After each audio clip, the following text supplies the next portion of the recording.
me to honor. I'm going to say what God got to say. And I'm going to sign out. Amen. Oh my God.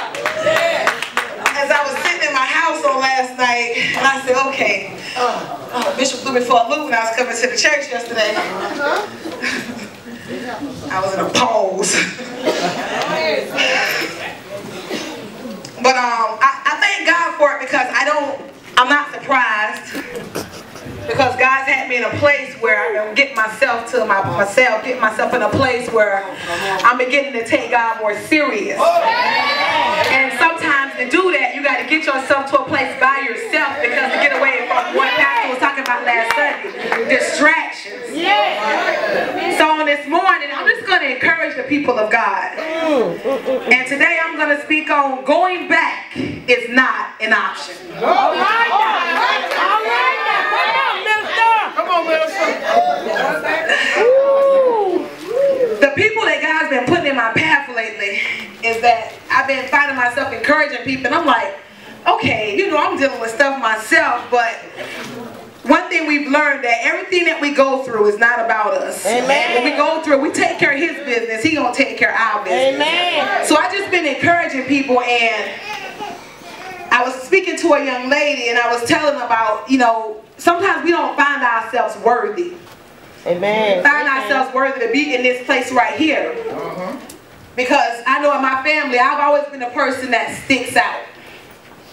You know, I'm the person, all my family was in the church, they was all saved. I was in the club about 5 days out the week. Yes, sir. Doing something, everything. And I was going to church faithfully though. Don't get that wrong. I was always going to church. That's when I was a church goer. I wasn't a citizen, I was a member. I wasn't a citizen. But when we find ourselves in a place of the unfamiliar, and we find ourselves in a place where we start to make a decision to move forward, we find ourselves getting distracted, we find ourselves getting heavy, we find ourselves not finding ourselves worthy. And when we get to that place, we get scared. And when we get scared, fear begin to take over. And when fear begin to take over, you be like, okay, that's when you begin to do this right here. Yes. We look back because, you know, when you in the world, you ain't got to work because the devil ain't gonna bother you. Amen. You know, he ain't bother you because he already got you, and you begin to look back. And when you begin to look back, you begin to ask those questions. The main question I know was my main question: what if? Alright. What if I had done this? What if I had made this decision instead of that decision? Alright. What if I'd have went here instead of going there? Alright. And that's why I'm coming from Galatians, the 4th chapter, and the 8th verse, talking about the Galatians. Come on here, come on. Come on, come on. My God. Take your time. I like the way you think. Everybody there? Ready to receive. It says, howbeit then, when ye knew not God, ye did service unto them which by nature are no gods. But now, after that ye have known God, or rather are known of God, how turn ye again to the weak and beggarly elements, whereunto ye desire again to be in bondage? The Galatians had got to a place where God was trying to move them forward, but because of fear of the unknown, because sometimes it get hard, because we know it's not comfortable when you're trying to move forward, you trying to move forward, you trying to go right, that's when them old friends start to come back into the friends you ain't heard from in a long time, all of a sudden find themselves in your past. You run into them at Walmart, that old boyfriend, you don't run into them at Walmart. And that's when we begin, when things get tough, when we look back, and that's what the Galatians were doing. They, instead of trusting God and moving them forward, who's trying to take them into a place where they can have more, to a place of plenty, they begin to look back into a place of bondage, a place of slavery. What you want to go back for? What's back there?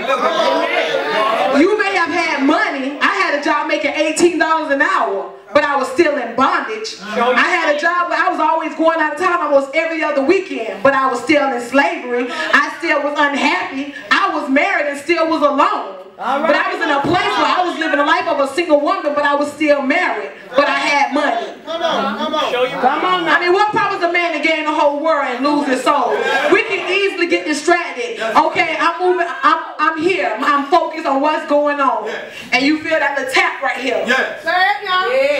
Don't be like Lot's wife and look back. Keep moving forward. And that's when we get to a place where we got to find ourselves worthy. Okay, God, whatever it is that you're trying to do in this hour, God, I yield. And that's the funny thing. I just said that Monday. And next thing I know, here come Bishop telling me Sunday that, okay, daughter, God's calling you to speak. Okay, Lord. Moving forward. You're moving forward.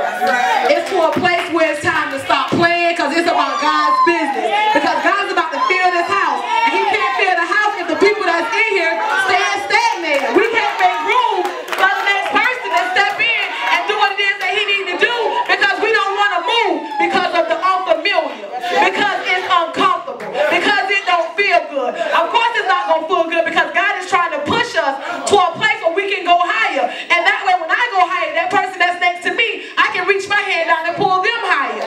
But I can't do it if I'm in a place where I'm always talking and playing and joking around where God can't use me because people won't begin to take you serious. But in this hour, I know without a shadow of doubt, I deserve to be here. Because I've been through the pruning, I've been through the molding. That's just like the potter when they try, it starts with a big old clump of clay. That looks like nothing, it has no shape, it has no form. But the more God began to take off stuff, began to add in some anointing, add in some long suffering, add in some love. He begins to make it, mold it, and shape it. And next thing you know, you got something so beautiful, priceless.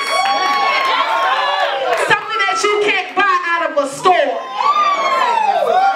When we go through our trials, I know that in my marriage, I begin to look back. And you know, sometimes that's where we make a mistake at. God will deliver us out of a situation. But because because of what we know, if I go back here, I know what's back here. Even though I know I was unhappy, even though I know I was being verbally abused, even though I know I deserve to be more, I want to share a man with 5 and 6 other women. But because, okay, I know I can go back here because that's comfortable. I've been doing this for 17 years. But God is saying no. God is trying to take us to a place where we deserve better, where we deserve greater. And that's what He was trying to do with the Galatians. And when it comes to that, it has to go with the transformation. And that's when He took me to Romans 12 and 2. That's right. And Romans 12 and 2 speaks, and be ye not conformed to this world. Be ye transformed by the renewing of your mind, that ye may prove what that is good and acceptable and perfect will of God. Which means when we going through this transformation and we going through renewing, we got to let go of those old friends. You got a person that's been there with you thick and thin, but I love them. They was there when times was rough. Yeah, they was also there with you in the club. They was also there with you knowing you had a husband. God set you up with a boyfriend. And when God is trying to take you there, God is have to cut off. When He take that person from you, He's going to give you somebody greater. He's going to give you somebody that's going to lift you up. He's going to give you somebody that's going to take you higher. He's not going to take something from you and give you something less. If He's taking something from you, it's because He's trying to get something better. And that's what God is trying to prepare us for. God is trying to prepare us for something better. He's trying to prepare us for something greater. But we're so busy trying to hold on to our past. We're so busy trying to hold on to these old friends because it's the familiar. Even with our job, God will try to take us out of a dead-end job. But because we put in 2 applications and we discouraged. So we're going to put in the application at McDonald's because we know that we can get hired on the spot. Not walking in faith.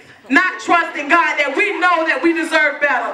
And once you get that in your mind that you know that you deserve better, you can't help but walk up in plentiful. You can't help but walk in prosperity. And that's why when it starts with the mind, transformation of the mind. And when I said, when I was studying it last night, God began to tell me it's a process that we have to go through. And when we go through the process, we have to go through a shift. You better come on with me. Say that. Come on here, minister. Oh, yeah. Go ahead, dog. Minister. Going good. I don't left my notes. When we go through the shift. When we go through the shift, it's called a perspective shift. Yeah. And when you go through a perspective shift, that means we change how we view things. We change how we look at things. We can't look at things like we used to look at things in the world, because when we look at things in the world, we're looking at things through carnal. But when we're looking at things through God, we can look at something that's so small and something so simple. God can take it and shape it and mold it to something great. God can take it and mold it to something priceless. And that's what God is saying to us in this hour, that He wants us to transform our mind. He wants us to go through renewing of our mind and knowing that we expect better. He expects greater. We got to be like that. We can't be like the Galatians and start getting discouraged, trying to look back. That's just like the Israelites. When God brought them out of Egypt, brought them out of slavery, because things began to get tough, because things began to get rough, they want to go back into slavery. And that's in Numbers. For those who want to find, that's in Numbers. Go ahead now. 14 to 24. All right. And when God is trying to bring us out, we got to allow God to do what He's going to do. Does it always feel good?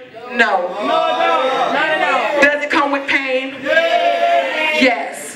But we know that everything that we're going through in this hour is for the making and the shaking and the molding, for God to create us to be what He's calling us to be in this hour. So stop looking back at the past and know that going back is not an option.